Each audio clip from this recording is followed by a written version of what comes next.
Saudara sekalian dikasih Tuhan, 2 tahun lalu, lebih tepatnya bulan Februari 2023, Lembaga Alkitab Indonesia atau LAI ialah lembaga Alkitab yang diakui secara resmi baik oleh persekutuan gereja-gereja di Indonesia maupun oleh pemerintah menerbitkan Alkitab terjemahan baru edisi 2 yang kita singkat sebutnya menjadi TB2. Ya, jadi saudara kalau ke toko buku rohani atau toko buku yang menyediakan Alkitab, saudara akan melihat ada stiker biru yang ada angka 2. Ini berarti Alkitabnya sudah TB2, terbitan 2023. Saudara, hal ini tentu saja mendapat berbagai respon dari berbagai pihak. Sebagian besar umat Kristen di Indonesia bersukacita adanya Alkitab TB2 ini. Tetapi ada sebagian yang lain, saudara, kemudian mulai bertanya, ya, kalau Alkitab adalah firman Tuhan, mengapa Alkitab itu diubah? Kalau Alkitab adalah kitab suci yang kita yakini adalah suara kebenaran, bukankah Alkitab itu nggak boleh sembarangan diubah-ubah, saudara? Nah, ada sebagian lagi yang memanfaatkan momentum terbitnya TB2 ini, mulai menuduh Lembaga Alkitab Indonesia kurang kredibel, kurang bisa dipercaya. Mereka membuat terjemahan yang tidak bisa dipakai bertahan lama, dan seterusnya. Saudara kalau lihat diskusi-diskusi di YouTube mengenai pertanyaan kepada LAI, saudara, di YouTube itu 2 tahun belakangan ini banyak sekali. Semua yang diskusi di situ profesor, doktor, ahli-ahli di bidang kitab suci. Nah, oleh sebab itu, sebagai gembala sidang, pimpinan jemaat di tempat ini, saya merasa berkewajiban dan bertanggung jawab untuk mensosialisasikan hal ini kepada jemaat, khususnya GMI Immanuel, Jemaat Immanuel Jakarta. Bagaimana respon kita terhadap terbitnya Alkitab TB2, mengapa kita memakainya, dan bagaimana dengan Alkitab TB1 yang kita punya selama ini, kita pegang terbitan tahun 74 itu, dan barangkali versi digitalnya di HP, di gadget saudara, itu semuanya TB1. Apakah kita masih bisa pakai atau enggak? Ya. Baik, saya mulai dengan menjawab pertanyaan dasar. Tujuan dari terbitnya TB2 adalah pertama-tama karena perkembangan bahasa Indonesia. Saudara, sebelum TB ada yang namanya terjemahan lama. Itu masih pakai ejaan lama. Huruf U misalkan masih dieja OE. Ya. Maka segera setelah Indonesia merdeka, para ahli mulai mengikuti perkembangan bahasa Indonesia yang mulai disempurnakan. Maka ada yang namanya EYD. Ya. Ejaan bahasa Indonesia, ejaan yang disempurnakan. Itu menandakan apa, saudara? Bahasa Indonesia ini berkembang cepat sekali. Hari ini kita walaupun punya rumpun bahasa Melayu yang sama dengan bahasa Malaysia, tapi kalau hari ini kita dengar rekan-rekan kita, negara tetangga, bicara bahasa Malaysia, saudara, itu kurang lebih sama dengan kita kira-kira 70-80 tahun yang lalu. Itu sebabnya bahasa Indonesia terus berkembang, terus disempurnakan, ejaan yang diperbaharui, penggunaannya sehari-hari juga berubah. Itulah sebabnya terjemahan Alkitab baru edisi kedua ini dirasa perlu. Karena banyak kosakata yang dulu kita pakai, sekarang sudah memiliki arti yang berbeda. Saya kasih beberapa contoh. Banyak sekali saudara ya, tapi ini beberapa contoh karena waktu. 1 Raja-Raja pasal yang ke-7 ayat yang kedua, Ini menjelaskan Salomo sedang mau membangun bait Allah. 1 Raja-Raja pasal yang ke-7 ayat yang kedua, firman Tuhan di TB yang lama ya, TB 1 berbicara seperti ini.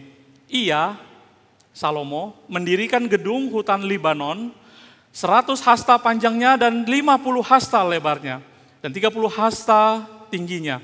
Disangga oleh 3 jajar tiang kayu aras dengan ganja kayu aras di atas tiang itu. Saudara, kata ganja muncul di Alkitab kita. Ganja dulu, nah ini sebetulnya kata ganja ini berasal dari kata Jawa, saudara, gonjo. Itu adalah dipakai buat keris biasa. Ada bagian logam pisau keris, ada bagian gagang untuk dipegang keris, begitu ya. Bagian yang sambung antara bagian pisau yang masuk ke dalam gagang, nah di mana ada gagang kayu, dalamnya ada pisaunya, itu namanya gonjo. Ya saudara ya, di Indonesia kan ganja. Pada waktu Salomo mendirikan bait Allah, ada balok kayu yang menempel pada bagian bawah yang masuk ke dalam, itulah dimaksud dengan ganja. Itu masih ada di HP saudara, kalau saudara buka 1 Raja-Raja, TB 1 ya. Kata ganja di situ. Tetapi sekarang kita tahu tidak pakai lagi kata itu, bukan? Saudara, kalau hari ini kita sebut kata ganja, apa yang ada di benak kita, saudara? Tentu bagian daripada obat-obatan terlarang jadinya.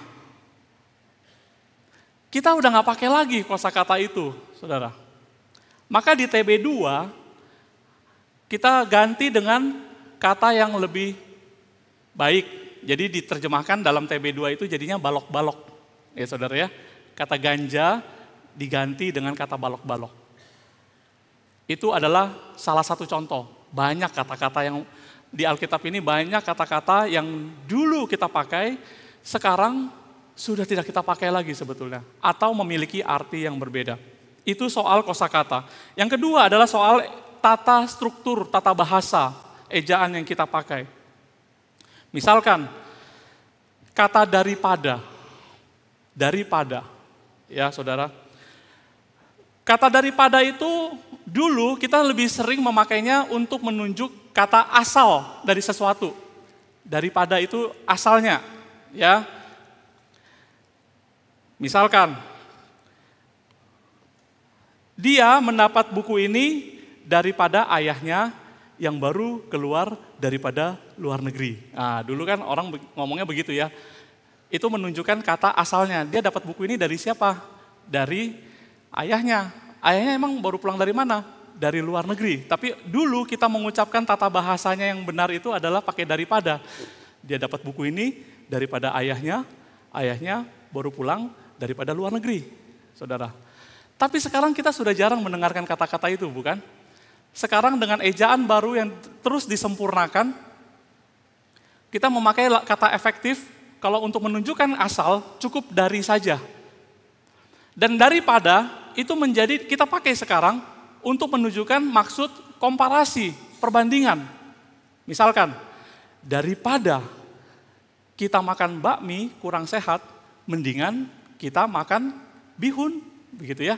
Jadi pemakaian kata daripada sekarang yang kita pakai itu untuk maksud komparasi, memperbandingkan dua hal. Tetapi untuk menunjuk kepada asal, kita nggak pakai lagi kata daripada, cukup kata dari. Nah, di dalam doa Bapa kami, Matius pasal yang ke-6, Tuhan Yesus mengajar kita berdoa. Di terjemahan baru yang pertama, sekali lagi yang kebanyakan kita pakai Alkitab sekarang atau di HP saudara, di ayat yang ke-13 dikatakan, janganlah membawa kami ke dalam pencobaan, tetapi lepaskanlah kami daripada yang jahat. Ya kan? Tetapi di TB2 yang sudah diperbaharui, yang terbitan 2 tahun lalu itu, karena ini menunjukkan asal, bukan perbandingan. Maka supaya lebih efektif, kata padanya itu dicoret. Ya, sehingga bunyinya, janganlah membawa kami ke dalam pencobaan, tetapi lepaskanlah kami dari yang jahat. Nah, ini juga menjadi pemikiran hamba-hamba Tuhan gereja kita pengakuan iman rasuli yang kita baca setiap minggu. Saudara perhatikan tadi barusan kita baca pengakuan iman rasuli pada bagian yang dikandung daripada Roh Kudus, lahir dari anak darah Maria. Saudara kita baca ini puluhan tahun, ya karena memang dulu dipakai kata ini untuk menunjukkan asal. Beberapa sinode gereja-gereja masa kini mulai mengikuti cara penggunaan tata bahasa yang efektif. Sehingga pada saat pembacaan pengakuan iman rasuli tidak perlu lagi untuk membaca daripada. Karena ini maksudnya maksud asal. Jadi cukup membaca yang dikandung dari Roh Kudus. Lahir dari anak darah Maria. Dengan saya menjelaskan hal ini, saudara, maka mulai saat ini, mulai minggu depan, saudara kita datang ke gereja beribadah, kita baca cukup dari, ya nanti diperbaiki PowerPoint-nya, setiap pemimpin liturgis perhatikan. Ketika baca, kemudian kita cukup baca dari saja. Jadi saudara ada perubahan makna, perubahan arti, dan perubahan tata bahasa. Nah sekarang bagaimana sikap kita terhadap TB1 dan TB2 ini? Saya sangat mendorong semua jemaat punya TB2. Saya mendorong, saudara dapatkan di toko buku terdekat atau melalui online juga boleh, tapi bentuknya fisik ya saudara. Karena Lembaga Alkitab Indonesia sampai saat ini secara resmi baru merilis versi fisik cetakan. Hati-hati kalau saudara mulai mencari di aplikasi TB2, karena yang beredar di mana-mana namanya TB2, isinya bukan TB2, karena bukan resmi dirilis oleh Lembaga Alkitab Indonesia. Dalam berbagai webinar yang diselenggarakan oleh LAI, yang saya juga ikuti, disampaikan di sana, LAI sampai sekarang masih fokus mendistribusikan versi fisik ke seluruh Nusantara daerah Indonesia. Bentuk fisik. Nanti mungkin beberapa tahun ke depan resmi dirilis versi digitalnya. Tapi sekarang belum. Dan saya mendorong Bapak Ibu memegang bentuk yang fisik, TB2. Ada juga orang-orang Kristen yang baik hati mengetik ke dalam digital dan kemudian di-sharingkan di beberapa platform ada. Ya, saya cuma bilang hati-hati aja. Secara lembaga resmi belum. Kalaupun ada, saudara hati-hati. Karena sudah banyak juga orang merasa, saya sudah install Boxu TB2, ada nih di HP. Padahal dilihat isinya beda, bukan. Ya. Nah sekarang bagaimana dengan yang LAI yang TB1? Saudara masih bisa dipakai. Bukan berarti dengan adanya TB2, TB1 tidak bisa dipakai lagi. Yang ada di handphone saudara sekarang pun masih bisa dipakai. Tetapi dengan pengertian bahwa sudah ada terjemahan yang diperbaiki, yang lebih baik lagi. Saudara, ini merupakan hal yang penting, kenapa saya harus sampaikan di pembukaan khotbah di siang hari ini. Karena saya merasa firman Tuhan ini menempati peranan yang sangat dasar, fundamental, penting, vital di dalam kehidupan umat percaya, setiap murid-murid Kristus. Sekarang kita kembali kepada ayat yang tadi sudah dibacakan. Ibrani pasal yang keempat, ayat yang ke-12. Dikatakan sebab firman Allah hidup dan kuat dan lebih tajam daripada pedang bermata dua manapun yang menusuk sangat dalam sampai memisahkan jiwa dan roh, sendi-sendi dan sumsum. Ia sanggup menilai pikiran dan niat hati kita. Saudara perhatikan ada 3 kata yang saya garis bawahi. Saudara ini boleh menjadi catatan kita. Firman Allah dikatakan hidup, kuat, dan lebih tajam dari semua pedang bermata dua. Satu persatu kita lihat. Apa yang dimaksud dengan firman Allah hidup? Artinya saudara, firman Allah itu bergerak dinamis. Dia aktif. Firman Tuhan dapat terus berbicara kepada setiap konteks, setiap situasi, kepada setiap pribadi.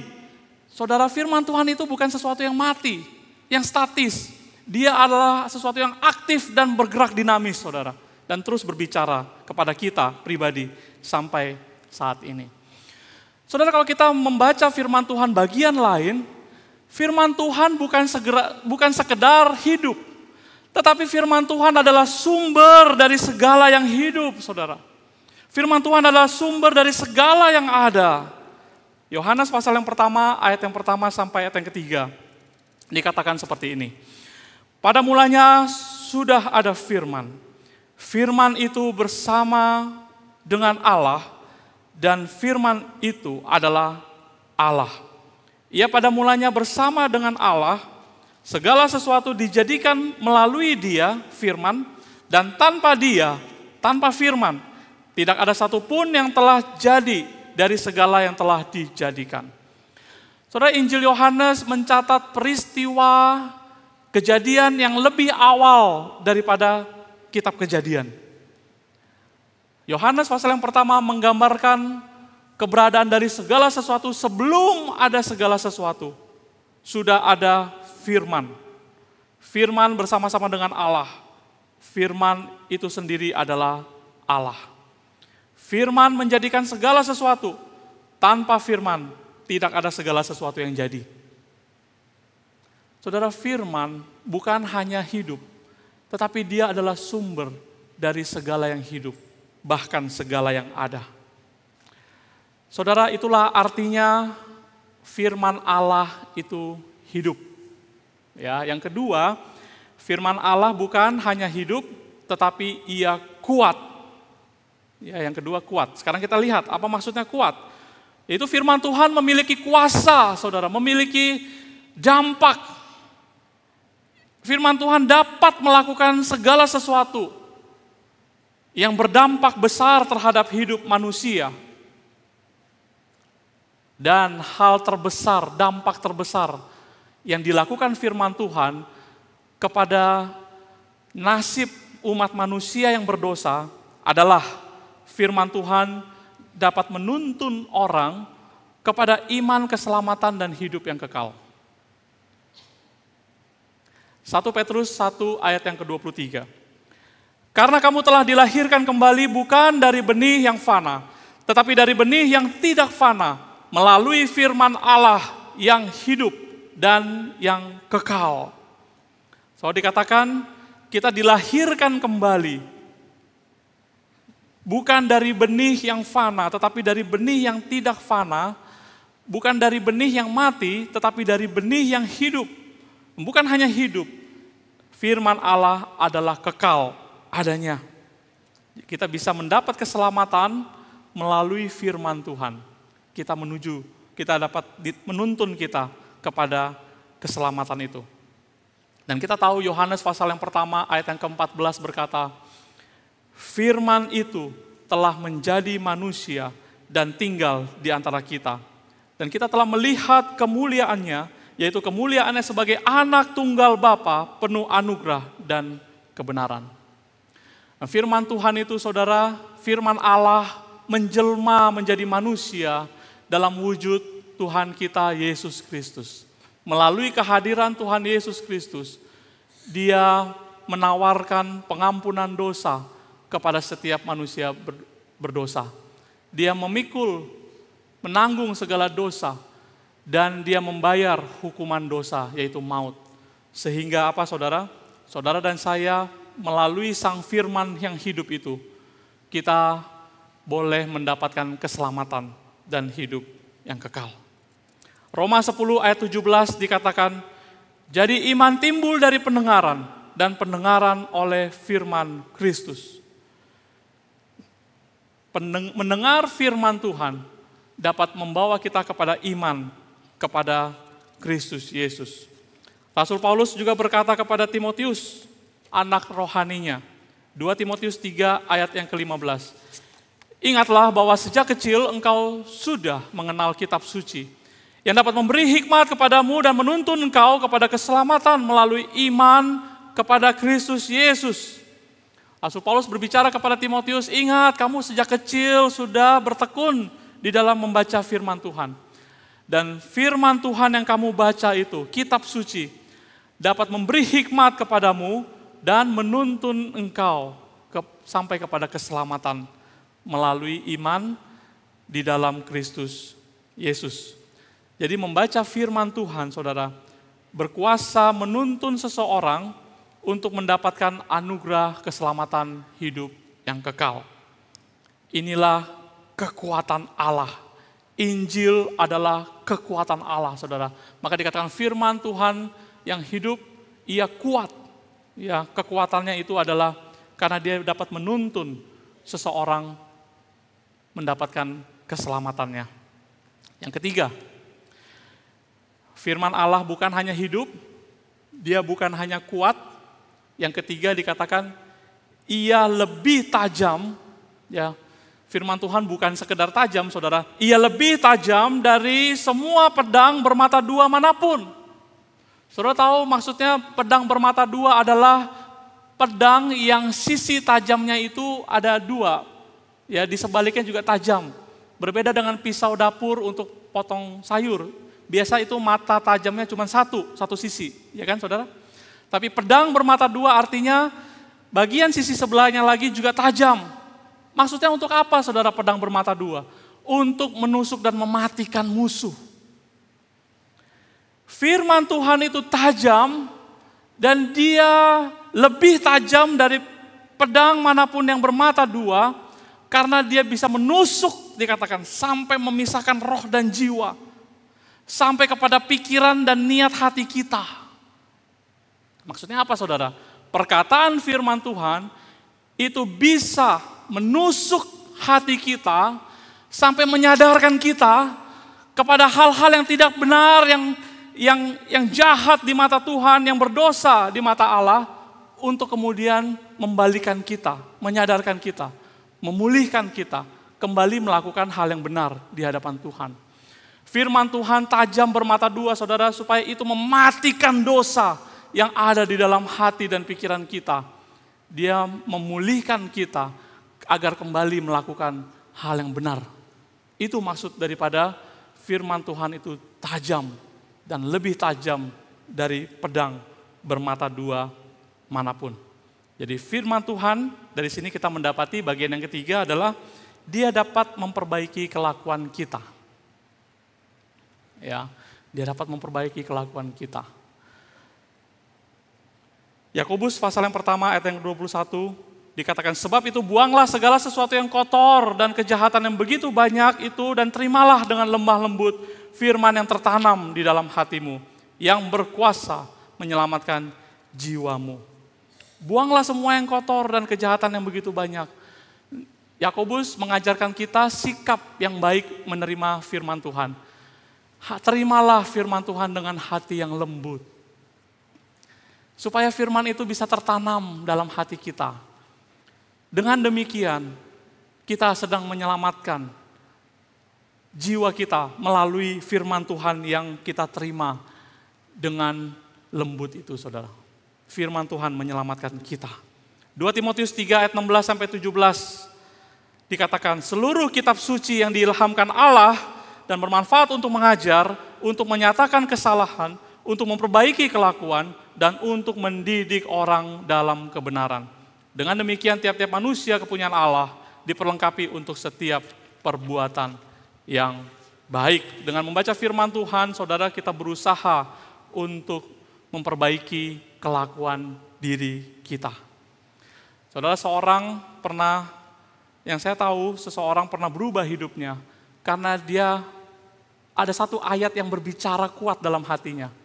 Seorang bapak ini, saudara, dia berkata kepada saya membaca firman Tuhan yang berkata, tidak tahukah kamu bahwa tubuhmu adalah bait Roh Kudus? Wah, saudara, satu ayat itu saja berbicara kepada hati, kepada pikiran dia, dan dia berhenti merokok. Dari satu ayat yang masuk ke dalam, menusuk hati dan pikiran dia. Sebelumnya dia perokok yang yang aktif dan banyak, satu hari dia bisa menghabiskan berapa rokok. Tapi satu ayat berbicara kepada dia, tidak tahukah kamu tubuhmu adalah bait Roh Kudus? Saudara, firman Tuhan itu tajam, bisa menusuk sampai kepada hati dan pikiran kita dan memperbaiki kelakuan kita. Nah saudara, saya ingin mengajak kita untuk mendalami lebih dalam sedikit bagian firman Tuhan hari ini. Sehingga kita bisa memaknai apa yang dimaksud firman Allah yang hidup itu.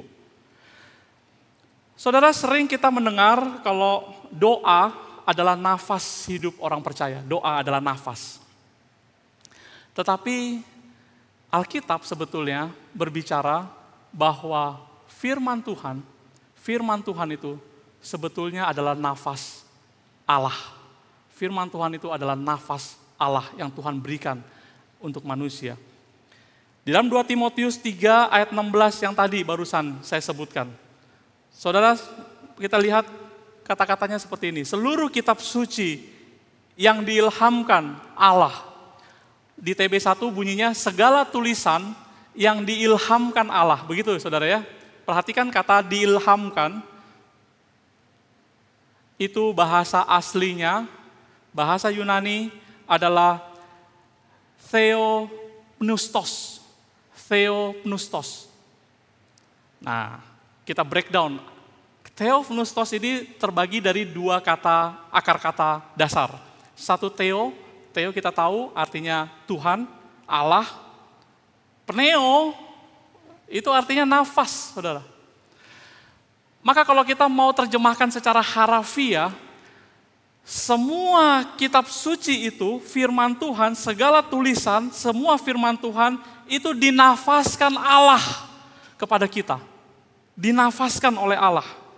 Pertanyaannya, kenapa Tuhan perlu menafaskan firman-Nya kepada kita? Maka jawabannya tidak lain dan tidak bukan adalah agar kita tetap dapat bertahan hidup secara rohani kita. Bahkan seluruh jasmani kita hidup berkenan di hadapan Tuhan. Agar kita bisa terus hidup berkenan di hadapan Tuhan, kita perlu nafas Allah itu, saudara. Saudara, melalui nafas Allah, Tuhan membuat manusia menjadi makhluk yang hidup.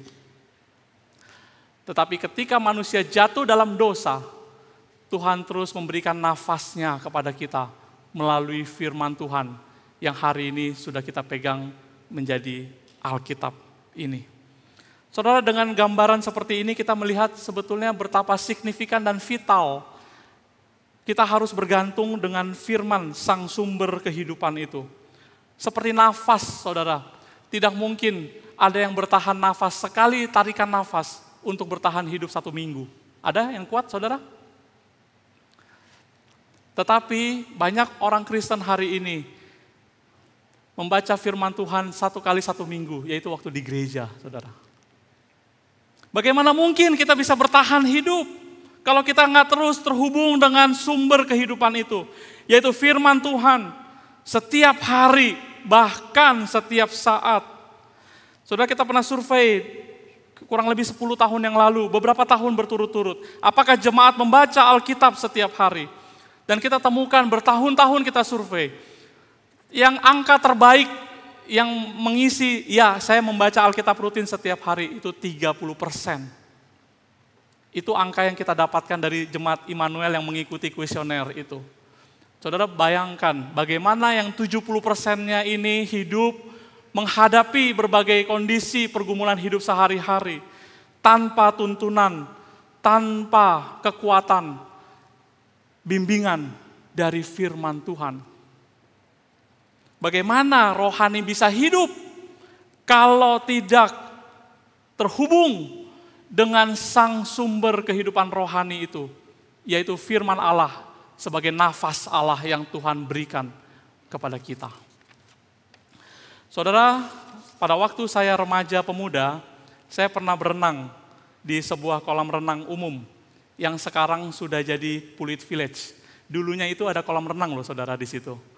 Mungkin yang seusia saya atau yang lebih senior tahu itu. Dulu saya sama teman-teman suka berenang di situ. Nah, kolam renang itu, kalau saudara pernah berenang di sana, memanjang begitu ya. Di tengah-tengah itu, saudara, itu ada sebetulnya ada batas, tapi nggak ada batasnya. Di permukaan tidak ada batasnya, tapi di dasarnya itu ada batas yang memisahkan kedalaman 1,2 meter sama 2 meter. Di tengah, persis di tengah-tengah kolam renang itu. itu ada perbedaan kedalaman. Tapi nggak dikasih tali atau balon-balon di tengah-tengah, enggak. Cuman yang di dalam yang tahu. Ya, ada perbedaan kedalaman. Nah, waktu berenang sama teman-teman, ya, tiba-tiba seorang teman, ya, nggak sadar, dia lagi main di yang 1,2 meter, dia nggak bisa berenang, dia cemplung ke dalam yang 2 meter, saudara. Dan apa yang terjadi? Tenggelamlah dia. Apa yang terjadi ketika dia tenggelam? Dia panik, dia nggak bisa berenang. Dia makin berusaha untuk, dia di dalam air, dia tidak bisa bernafas, saudara. Dan dia panik, dan dia terus, ya seperti saudara tahu lah, saudara pernah lihat kan orang tenggelam seperti apa. Nah, sekarang kita lihat, bagaimana keadaan orang yang sedang tenggelam di dalam air. Saudara, yang pertama, pasti dia sesak, ya. Dia butuh nafas loh, saudara. Dia kan orang, ya. Dia sesak. Dia pasti gelisah di dalam air, saudara. Dia pasti takut. Dia khawatir. Dia tidak berdaya, saudara. Dan pasti yakin saya, tidak ada damai sejahtera. Dengan kondisi seperti itu, dia nggak ada damai. Saudara pernah lihat orang tenggelam, damai? Mungkin dia sudah tidak hidup lagi, saudara. Tidak ada damai, saudara. Panik. Oke, saya kebetulan ada beberapa jarak dari, saya lihat, ada yang tenggelam, gitu kan. Ya udah, pikir saya berenang secepat mungkin, saya bisa menggapai dia, dan saya bawa dia ke tempat yang 1,2 meter itu, saudara. Itu pikir saya. Tapi begitu saya berhasil meraih dia, saudara, karena dia panik kan. Dia dapat sesuatu yang bisa dia pegang, dia dorong saya ke dalam, pas di leher saya begini dan dada saya 2 tangan begini. Maksudnya dia supaya akhirnya dia bisa ke atas dan dia bisa menghirup udara lagi, saudara. Saya percaya saat itu begitu dia bisa hirup udara lagi, kepala dia di atas, dia mendapat kelegaan, saudara. Dia bisa mendapat hidupnya kembali, saudara. Tapi sebetulnya saya di bawah itu, saudara lagi dicekik, saudara. Mulai saya yang khawatir, saya yang sesak. Wah.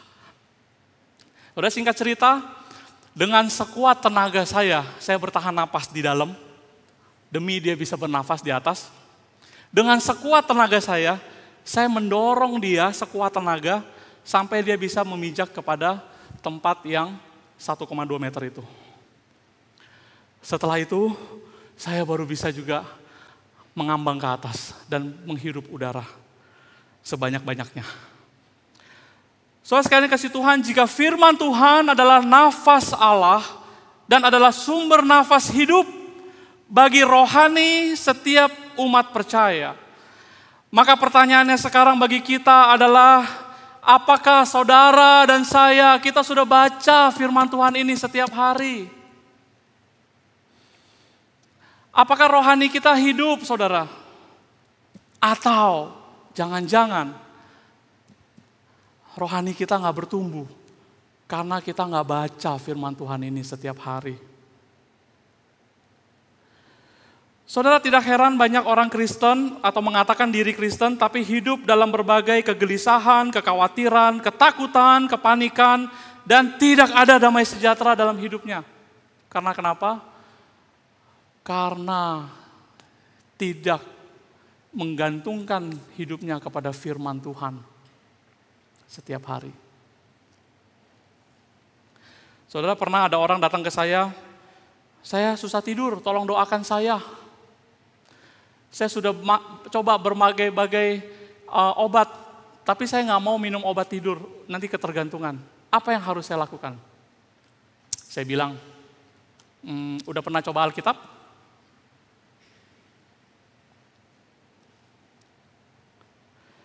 Saudara, saya pernah berkhotbah dalam sebuah retreat yang diadakan gereja lain, bukan gereja kita. Saya berkhotbah, tapi sebelum khotbah itu adalah malam, biasa kalau malam terakhir ada komitmen begitu ya. Wah, ibadah puji-pujian sangat bersemangat. Ya, waktu puji-pujian semuanya peserta retreat itu bersorak memuji Tuhan. Tapi begitu waktu diberikan kepada saya naik ke panggung, Dan di depan mimbar ini saya berbicara seperti ini. Mari kita buka firman Tuhan yang terambil dari surat Roma pasal yang ketiga. Saya udah mulai melihat jemaat itu mulai gini. Wah, mulai ngantuk saudara. Waktu saya berkhotbah, di tengah-tengah khotbah itu loh saudara. Menurut saya sih saya sangat bersemangat. Waktu saya khotbah, yang duduk paling depan, tidur dia saudara. Sampai ngorok.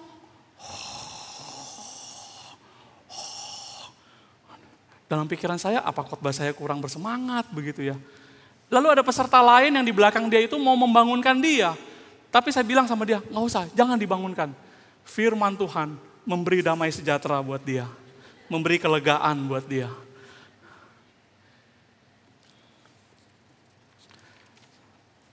Saudara, saya sangat berharap kita semua boleh bertumbuh melalui pembacaan firman Tuhan setiap hari. Supaya iman rohani saudara dapat terus hidup, saudara kita harus terus terhubung dengan nafas Allah yang sudah diberikan, dinafaskan kepada kita melalui firman Tuhan. Bersyukur untuk kelompok-kelompok live gereja kita yang saat ini jumlahnya 35 kelompok, plus 2 kalau nggak salah yang akan mulai dipersiapkan untuk menjadi live baru. Melalui live di gereja kita, firman Tuhan bukan hanya didengar di mimbar, kita dengar hari Minggu kebaktian, tetapi di dalam live firman Tuhan didiskusikan, dipercakapkan, digumulkan, didoakan, bahkan dilakukan bersama-sama melalui kelompok live. Saya sangat mendorong saudara sekalian memiliki kelompok live, dan saudara yang tidak memiliki kelompok live juga saat ini terus gumulkan untuk segera bergabung dan teruslah membaca firman Tuhan setiap hari. Dan saya percaya kalau saudara dan saya terus bergantung kepada Tuhan melalui firman yang kita baca setiap hari, rohani kita akan terus hidup, terus bertumbuh, bahkan berbuah. Saya tutup khotbah ini dengan mengutip perkataan dari Tuhan Yesus sendiri.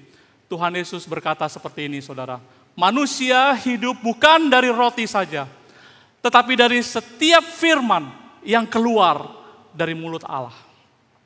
Mari kita berdoa.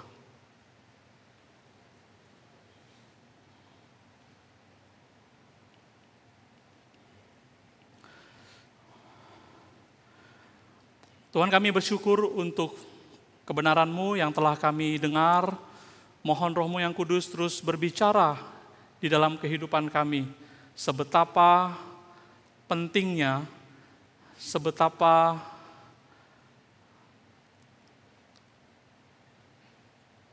pentingnya firman Tuhan, kami harus terhubung dengan kebenaran itu, sehingga firman itu boleh menuntun hidup kami.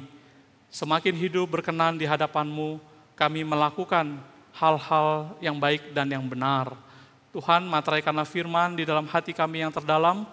Roh-Mu yang kudus memampukan kami untuk melakukan firman. Kami bersyukur pada saat ini juga kami akan berbagian di dalam meja perjamuan kudus-Mu ya Tuhan. Persiapkanlah hati kami ya Bapa.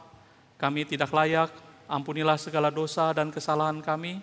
Perbaharuilah sekali lagi hidup kami ya Tuhan, sehingga di dalam kami menerima sakramen perjamuan kudus ini, kami selalu mengingat Tuhan, Engkau Allah yang baik bagi kami. Kami bersyukur dan kami berdoa di dalam nama Tuhan Yesus. Amin.